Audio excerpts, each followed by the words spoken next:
Amém. Boa noite, abençoados. Os irmãos podem sentar. Vamos mais um estudo bíblico. Vamos desfrutar um pouquinho hoje, falar sobre prováveis espíritos. Amém? Os irmãos creem que tem que provar? Livro de 1 João, capítulo 4.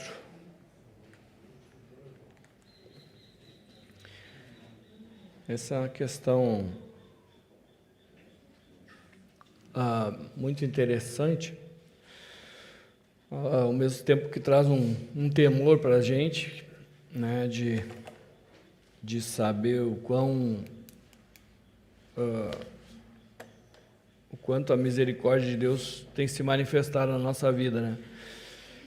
Eu meditando um pouquinho sobre essa questão, eu já vi tantas coisas acontecendo na minha vida para desviar do propósito. As estratégias, como as coisas acontecem, elas são, que nem disse, chegam a ser interessantes. Por que eu digo interessante? Porque acaba te despertando um desejo de entendimento, né? De saber realmente como que as coisas se sucedem e por que tantas e tantas pessoas acabam entrando numa linha errônea, sendo direcionados muitas vezes por um espírito maligno, achando que é o próprio Senhor, né? E diz assim, no livro de 1 João, capítulo 4, no versículo 1: Amados, não deis crédito a qualquer espírito, antes provai o espírito, se procedem de Deus, porque muitos falsos profetas têm saído pelo mundo afora. Amém? Isso sempre foi, sempre teve. A gente sabe isso desde lá do Éden, né? Porque o que o inimigo quis fazer? Distorcer bem claramente aquilo que Deus tinha dito, falsificar. E é interessante as estratégias que ele usa, né? E a gente vê, através das Sagradas Escrituras, tantos exemplos: Balaão, de Isabel, na igreja de Tiatira.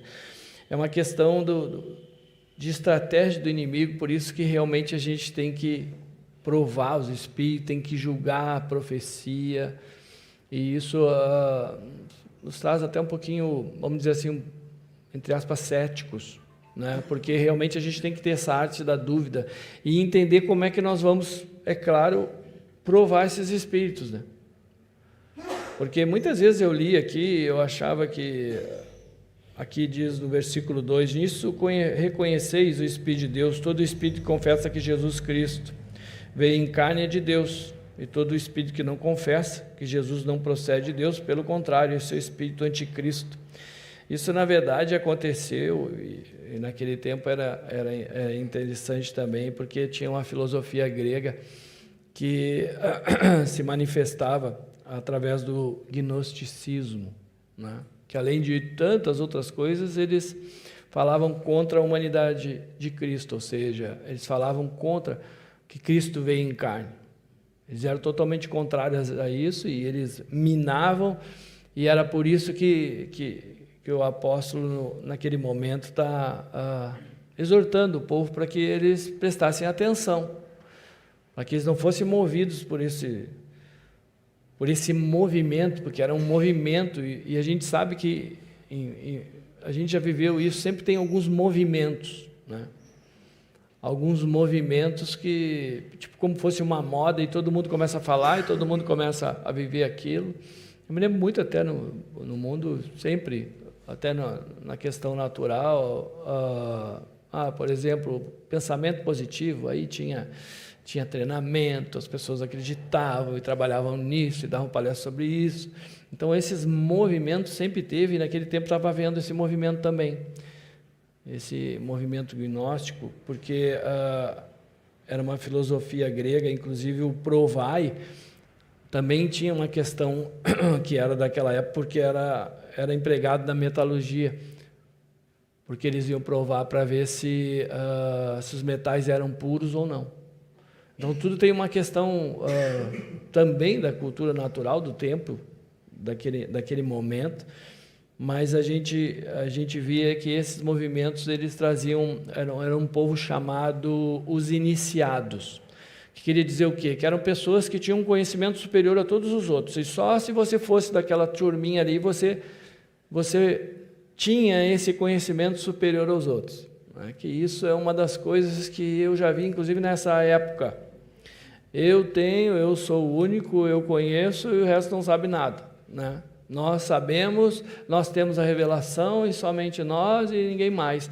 Sempre foi assim, né? Naquele tempo tinha, e esses eram chamados os iniciantes. Então eles tinham um conceito em relação a eles mesmos e queriam passar isso para as pessoas, para que as pessoas quisessem fazer parte de que eles eram então os iniciados, que eles tinham uma revelação maior, muito além do que aquilo que Deus estava dizendo. É por isso que a gente tem que se firmar muito na palavra. Amém? É por isso que Deus fala comigo, com você, através da palavra. Amém? A gente tem que cuidar. Então é da palavra. Mas então como que os falsos profetas enganam? Porque eles distorcem a própria palavra. A gente vê isso na própria tentação de Jesus, em Mateus 4, né? O diabo pega ali uma situação uma palavra, que é a verdade, para induzir a uma mentira, a fazer aquilo que não deve fazer. É por isso que realmente é interessante isso, porque, querendo ou não, a letra mata. Por quê? Porque tem palavra para tudo. A pessoa, quando está numa linha, numa tendência, e isso é interessante, porque eu me lembro de uma época minha que eu gostava muito de fazer urintumim, né? A gente vem com algumas coisinhas e gosta de fazer urintumim. Urintumim é lançar sorte. Aí tu já estava inclinado para uma coisa e tu vai assim no emocional abrir, daqui a pouco até a palavra já vai pelo emocional também, porque não tem nada de Espírito de Deus. É por isso que a letra mata, o Espírito vivifica. Então a gente tem que assimilar isso e nós estar sempre na posição que a gente tem que estar, né? Porque Deus tem que estar na posição dele, porque quando a gente inverte, daqui a pouco eu estou entregue para os ídolos. E aí começo a ouvir coisas que na verdade não tem nada a ver com aquilo que Deus tem para mim. Então é muito interessante, porque a gente vê a questão própria. Quando é que se sucede isso? Quando é que o inimigo ataca? Vamos pegar uma passagem de Neemias, passagem conhecidinha, 6. Não é o que acontece com Sanbalate e Tobias, se levantam quando? Quando a obra está avançando, amém? Então a gente tem que vigiar muito, porque sempre quando a gente toma o propósito do Senhor, a gente está no caminho do Senhor, sempre vai se levantar situações para nos tirar dele. E vai usar o quê? Sempre as deficiências, sempre as dificuldades, sempre um caminho mais fácil, sempre levando a gente como vítima. E isso o inimigo gosta de usar muito, nos engodar para que a gente tome um lugar que não é nosso. Neemias 6, do versículo 10. Podemos ler aqui rapidinho, né? Não sei se os irmãos conhecem, mas vou ler aqui rapidinho, versículo 1 em diante, diz assim: tendo ouvido Sanbalate e Tobias, Gesem, o arábio, e o resto dos nossos inimigos que eu tinha edificado o muro, e que nele já não havia brecha nenhuma, ainda que até este tempo não tinha posto as portas nos portais, Sanbalate e Gesem mandaram dizer-me: venha, encontremo-nos nas aldeias, no vale de On. Porém, tentavam fazer-me mal. Enviei-lhes mensageiros a dizer: estou fazendo grande obra, de modo que não poderia descer, porque cessaria a obra, enquanto eu a deixasse e fosse ter convosco. 4 vezes me enviaram o mesmo pedido, eu, porém, lhes dei sempre a mesma resposta. Então Sanbalate me enviou pela 5ª vez o seu moço, o qual trazia na mão uma carta aberta, de teor seguinte: entre as gentes se ouviu, e Gesem diz que tu e os judeus intentai revoltar-vos, por isso reedificas o muro. E segundo, se diz, queres ser o rei deles, e puseste profetas para falarem a teu respeito em Jerusalém, dizendo: este é o rei em Judá. Ora, o rei ouvirá isso, segundo estas palavras. Vem, pois, agora e consultemos juntamente. É muito interessante, porque o inimigo ele vem te cutucando sempre numa linha que você tem que tomar uma posição e tem que fazer algo. Ela não é. Acontece com vocês? É tipo assim, ó, estão pensando isso, está fazendo isso, tu tem que fazer alguma coisa, tu tem que se justificar, tu tem que sair, tu tem que tomar posição, tu tem que ir, tu tem que falar. Isso é uma linha profética ou não? Não está vindo uma direção? O que é um falso profeta? É uma direção falsa. Só isso. Simples. Qual era a intenção para parar a obra? Mandar uma mensagem falsa. Uma profecia falsa. Um falso profeta tinha que falar. E se eu der ouvido para o falso profeta, eu paro a obra. E é interessante como isso acontece, porque vem, e é insistente, né? Eu sempre digo que a gente tem que aprender com o diabo, porque é perseverante, né? Ele não está vencido e condenado, mas não desiste. Por quê? Porque ele quer levar uns junto. Eu não vou, e nem os irmãos. Amém? Por quê? Porque, na verdade, ele começa no engodo, né? Isso é um problema sério. Ele pega sempre alguma areazinha. Por exemplo, uma pessoa que se magoa, por exemplo.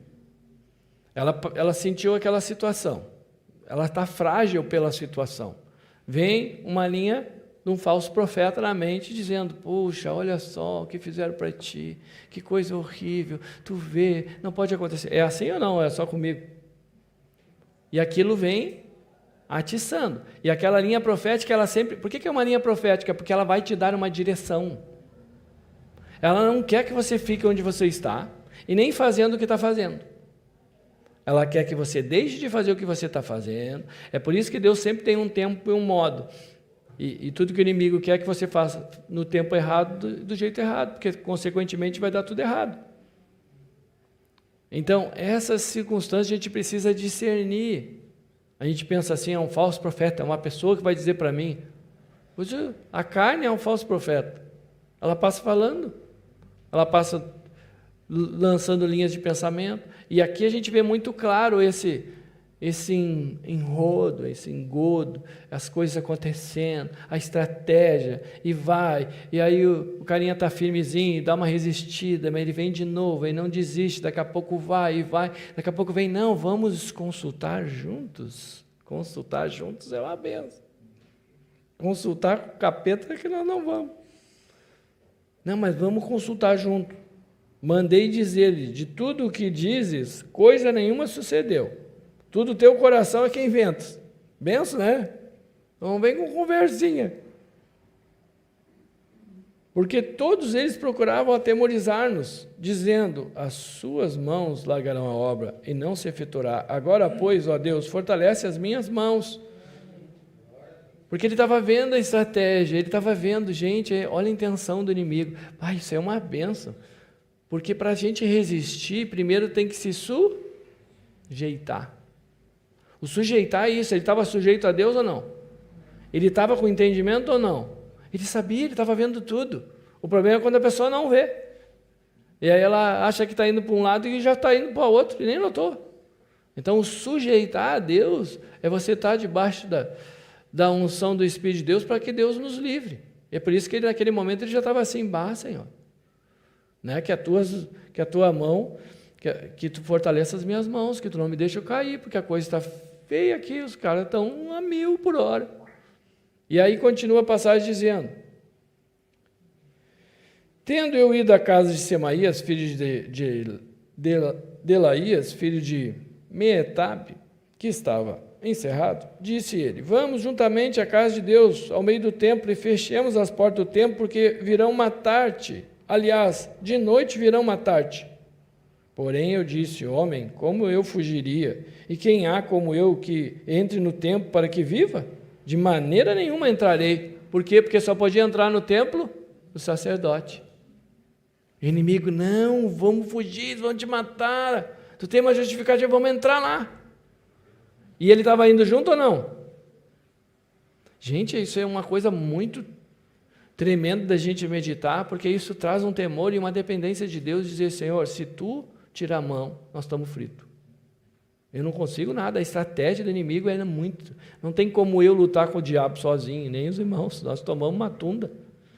O cara é expert em mentir e enganar.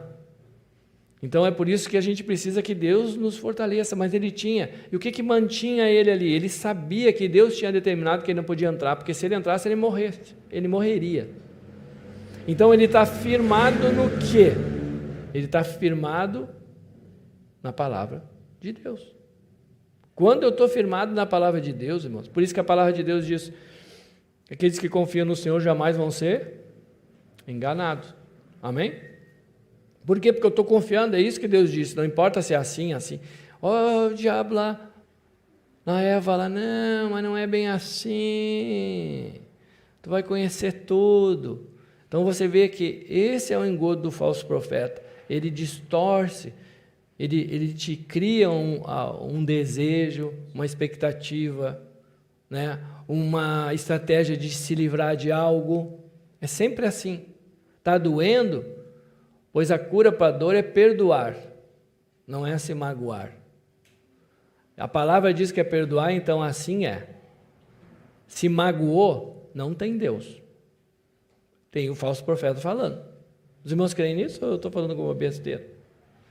É por isso que muitas vezes a pessoa está amargurada e quer a direção de Deus. Vai receber a direção do capeta amargurado. Não tem como. Quantas vezes isso o Senhor me ministrava, inclusive para mim. Porque eu já fiquei amargurado, não sei os irmãos. Só eu? Até a oração muda, não é? Mas é uma oração com a verdade, mas que vai te levar para a mentira. Senhor, dá cabo deles.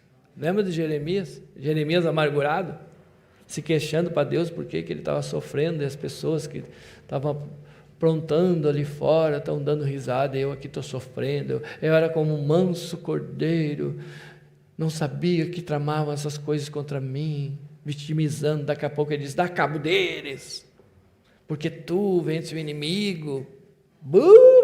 O Jeremias era um profeta que virou um falso profeta, para ele mesmo, porque ele estava falando com Deus numa linha que não tem nada a ver. E Deus olha e diz: Jeremias, querido, amado, tu não entendeu nada, essa tua não assimilação te levou a ser presa do inimigo. E aí ele relata e diz tudo que era tudo preparação, porque se ele não passasse, se não vencesse ali, não tinha como vencer lá. Se na terra de paz não se sente seguro, como é que vai ser na floresta do Jordão? Não tem como. Então realmente ele necessitava ter esse entendimento, Deus proporcionou, e nada como também seguir um falso profeta para depois a gente ver que é falso, né? É por isso que muitas áreas na minha vida, na vida dos irmãos, nós vamos acabar tendo que passar para aprender, né? Eu já muito ouvi e muito segui falso profeta. E tudo que nós temos que entender é que essa não é a vontade de Deus para a minha vida nem para a vida dos irmãos. E a única maneira de realmente a gente tem esse dever. É por isso que Deus diz que a gente tem esse dever, né? De vigiar muito, de avaliar aquilo que é falado, né? Seja através de alguém, seja através da minha própria mente natural. Eu preciso ter esse dever de avaliar todas as coisas e saber avaliá-lo. E isso é o imprescindível, saber avaliar. Porque é muito interessante como as coisas acontecem, né? E é por isso que a gente vai entendendo também tantas passagens interessantes. Tem aquela passagem também, até essa passagem me veio agora de Atos 16, quer ver? Que é daquela menina, a menina adivinhadora.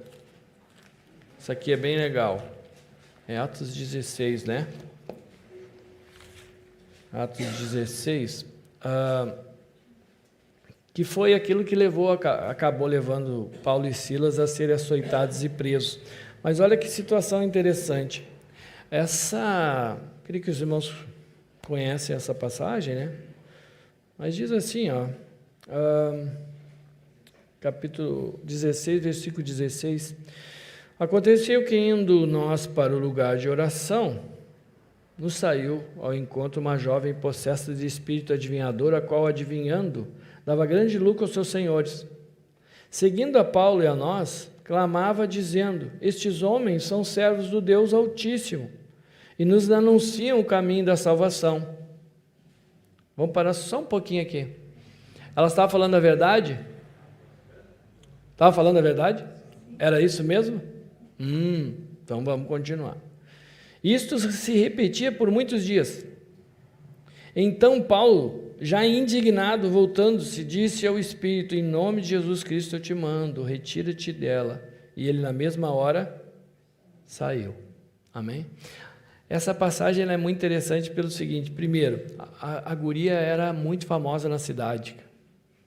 Com certeza ela era, né? Todo mundo conhecia essa menina.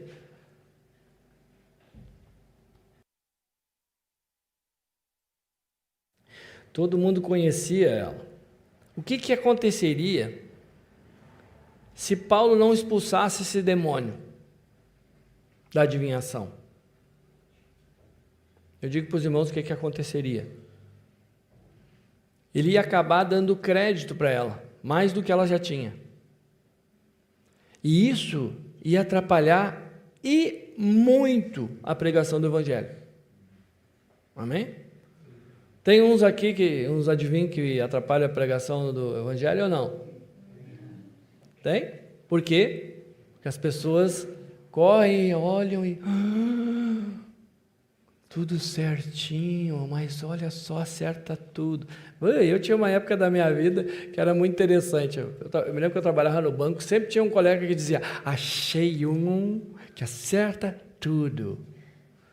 Esse é bom. Aí lá ia eu, entrava em umas biboca, quase sempre é biboca. E isso foi uma das coisas que Deus teve que trabalhar em mim, sabe? Porque, até vou contar essa experiência para os irmãos, e Deus precisa subjugar o falso profeta, principalmente quando ele tem o crédito, quando você dá o crédito, que era a linha de ensinamento religioso que eu sempre criei. Antes de conhecer o Senhor, então eu me criei convivendo com uma dessas meninas, adivinhadoras. Gostava muito, ouvia muito e seguia muito. Quando o Senhor me alcança, isso foi muito interessante, eu tinha que tomar uma decisão. Na verdade, eu tinha que tomar, não, eu fui obrigado a tomar, né, a decisão em si, que era me mudar da cidade que eu sempre vivi, por causa de um trabalho. E eu, 2 dias antes, tinha recebido essa oportunidade e eu não tinha falado para ninguém. E eu chego lá onde eu sempre ia, e lá dizem assim para mim: vai para essa cidade que vai ser muito bom. E eu... Aí depois tem uma vírgula, e ela disse assim: só não leva essa mulher de jeito nenhum. Está ali ela. E eu, naquele tempo, não entendia nada. Nós sempre se pauleando, eu digo: 2 coelhos com a cajadada só. Eu vou me livrar dela, eu vou para outra cidade. E foi, e mexeu, e virou, e voltou, e foi não sei o quê. Que eu, com essa ideia, vou no caso aí, né, a cidade era Caxias, chego lá, não conheço ninguém, lá é 220, que nem aqui, Porto Alegre, tudo 110. A Joyce, que eu andei com 1 aninho, não tinha o que fazer. O que eu fazia com essa mulher, rapaz? Para me livrar, eu tenho que arrumar. Não dá para saltar assim, né? Eu já estava com tudo planejadinho. E aí que Deus arruma as coisas, porque daí ela foi para casa da minha tia, aqui em Cachoeira, conheceu o Senhor. 20 dias depois que eu estava fazendo o curso lá em São Paulo, eu ligo para ela, ela disse: que dia tu vai chegar? Sexta? Ai, dia da reunião. Eu: que reunião? Tu está fazendo até reunião do quê? Ela: eu tenho que te contar uma coisa. E eu estou com um colega no quarto, então me conta. Conheci Jesus. Ai, meu Deus do céu. Eu mesmo que eu tapei o telefone e olhei para o meu colega: rapaz, deixei minha mulher 3 semanas sozinha em casa, lá na cidade, lá com a minha tia, ela conheceu até Jesus, o cara não morreu. Aí chego aqui, tudo começa. E através da vida dela que eu estou aqui. Ainda bem que eu não ouvi, né? Mas aí vem. Aquele demoninho acertou que eu ia para outra cidade ou não acertou? Acertou. E aí ele te puxa. Aí é que tu toma a saranda. E aí depois ele mostra o rabão, só que a gente não vê. Hoje eu vejo, né? Glória a Deus. Por quê? Porque quando ele vê que não tem o que fazer, ele introduz outra coisa, ele vai mudando a estratégia, ele vai fazendo assim, tu faz, mas não faz desse jeito, faz do outro. Porque essa passagem ainda é muito clara e ela diz aqui que se Paulo não expulsasse esse demônio, essa mulher ia ficar na mesma. Todo mundo ia dizer, pai, ela acertou, os caras são de Deus mesmo, estão pregando a salvação, ia dar crédito para ela. E Paulo se indignou e disse, tu não vai usar Deus, não. Não vai. Em nome de Jesus está repreendido. E o que a palavra diz? E tu viu que é um demônio? É um demônio ou não? Por isso que tem diferença entre adivinhação e profecia. Ou a gente pode dizer falso profeta e o verdadeiro profeta. Amém? É a mesma coisa. Então, quando você tem uma adivinhação, que é um falso profeta, ele te atrai. Como que a gente é atraído? Por algo que a gente quer. Ele vem de guampa, vermelhão e com o tridente, oi, vamos dar uma banda? Eu não vou contigo. Ele vem disfarçado. É por isso que ele precisa dos olhos do Senhor, porque se tu olhar bem, tu vai ver, mas que bonita essa auréola desse anjo. Mas nunca vi anjo. Anjo tem rabo? Nunca vi anjo com rabo. Você sempre vai ver o rabinho. Por quê? Porque o Espírito vai mostrar, parece, mas não é. Tu vigia. E tu vai buscar testificação no Senhor. Se isso é dele ou não. É por isso que é uma questão bem clara, assim, que deixar essa questão assim, que eu creio que é o que Deus quer selar no meu coração, no coração dos irmãos também, que é essa estratégia do falso profeta. Ele quer usar uma verdade para dar um crédito para mentira. Vamos de novo? É até profundo essa. Como é que era mesmo? Me ajude. Não vamos deixar o Espírito fugir. Ele quer usar a verdade para dar um crédito à mentira. Amém? Ele usa uma verdade que eles eram os homens de Deus que estavam indo salvar. Ele usa uma verdade que eu estava indo para outra cidade e aí ele te engata na segunda parte. Por quê? Porque você pegou o crédito e você está acreditando e você se foi. E assim ele usa a mente, ele usa a vontade, ele usa as emoções. Por isso que Jesus não era emocional. A pessoa que é emocional, ela está à mercê disso. Ela está à mercê.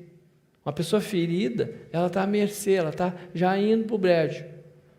Por quê? Porque ela precisa subjugar isso, porque senão o inimigo faz o que quer. E ali, esse demônio da adivinhação estava tramando para pegar inclusive o crédito daquilo que ele estava falando para dizer que ela era deles, e ela não é deles.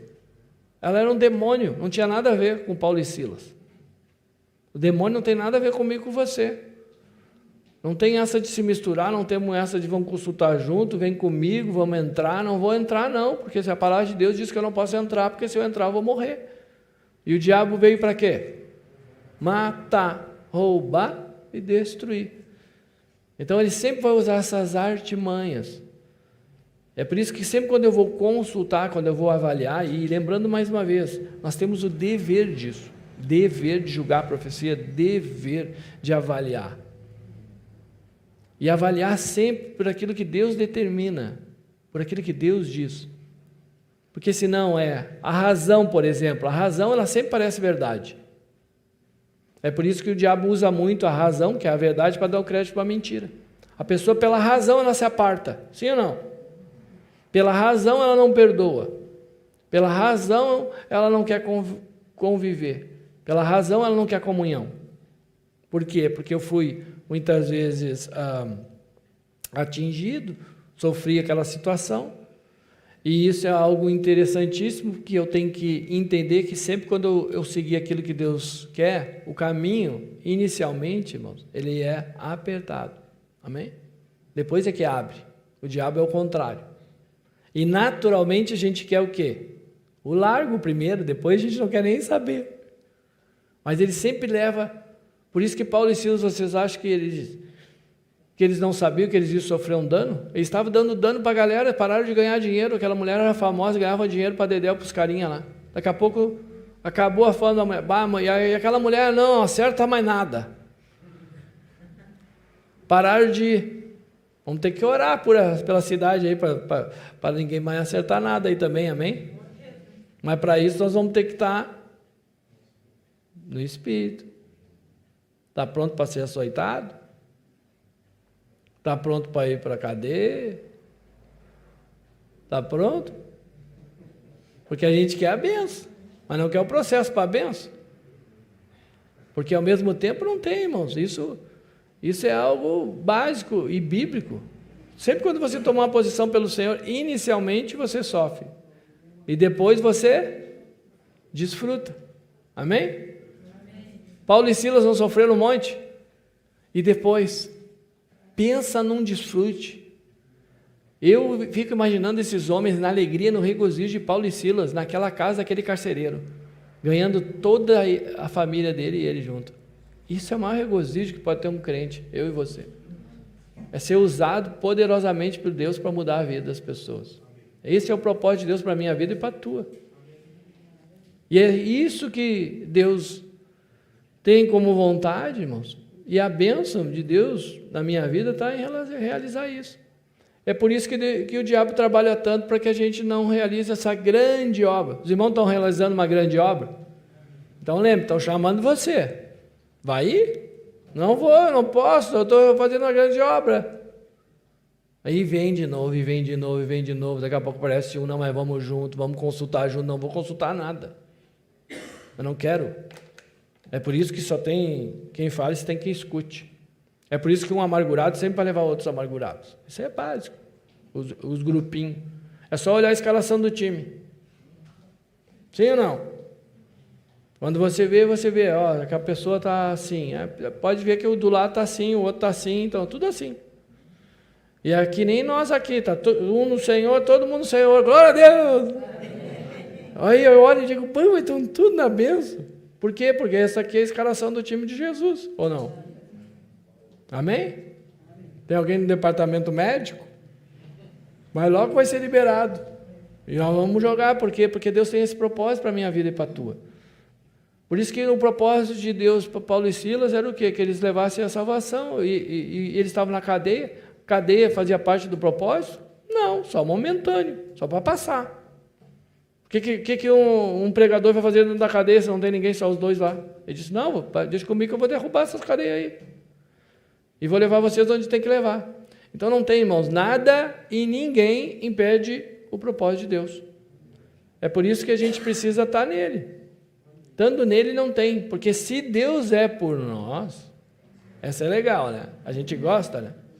A gente gosta desse versículo. Se Deus é por mim, quem será contra mim? Agora, vamos ver se ele é por ti, por mim mesmo. Porque para que ele seja por mim, eu tenho que estar sobre o governo dele. Senão é conversinha, é fala. Falar a verdade, até o diabo fala. O que mais o diabo faz é falar a verdade, com o intuito de dar crédito para mentira. É isso que o diabo tem como propósito. E eu creio que fica selado essa questão para nós desfrutar. Amém? Pode ser nos grupinhos? Vamos mais uma vez, como é que é? O diabo usa a verdade para dar crédito para mentira. Amém? Aproveite aí, pode desfrutar aí os grupinhos aí rapidinho, os irmãos aí, grupinho de 3, 4, aí já desfrute que é bem bom. Os irmãos que estão nos acompanhando na internet também já pode compartilhar em casa aí um pouco sobre isso.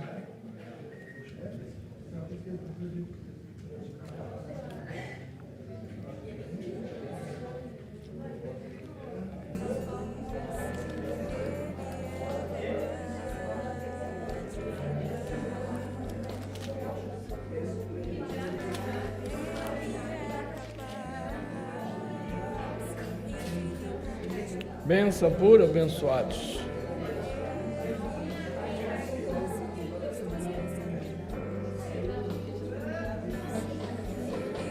Tá bem bom compartilhar, né?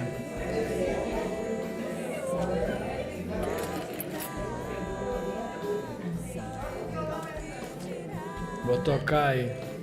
A galera foge. Bem bom, então. Eu também estava desfrutando aqui com os irmãozinhos, eu fiquei aqui no...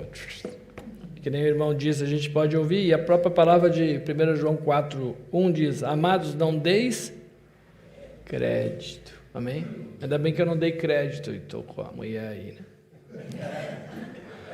Então, ouvir, a gente vai ouvindo, o que a gente não pode é dar crédito. Então, não dê crédito para aquele que não deve ter. Amém?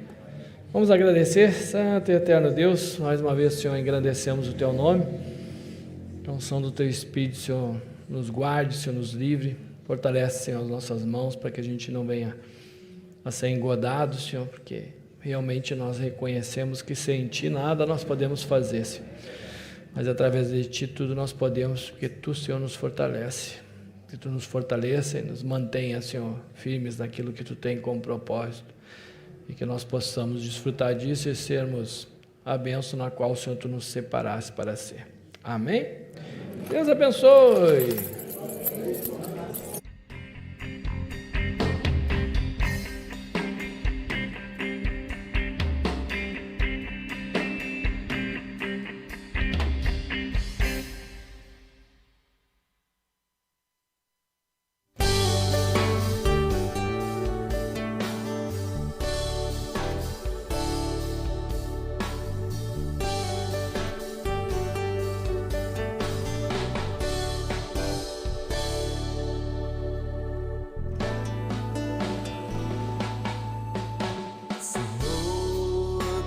O ar que eu respiro,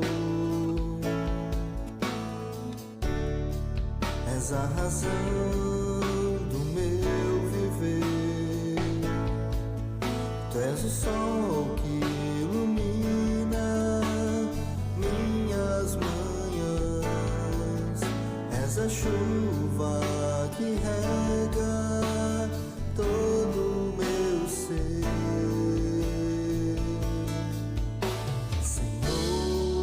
Tu és o ar que eu respiro, és a razão do meu viver. Tu és o sol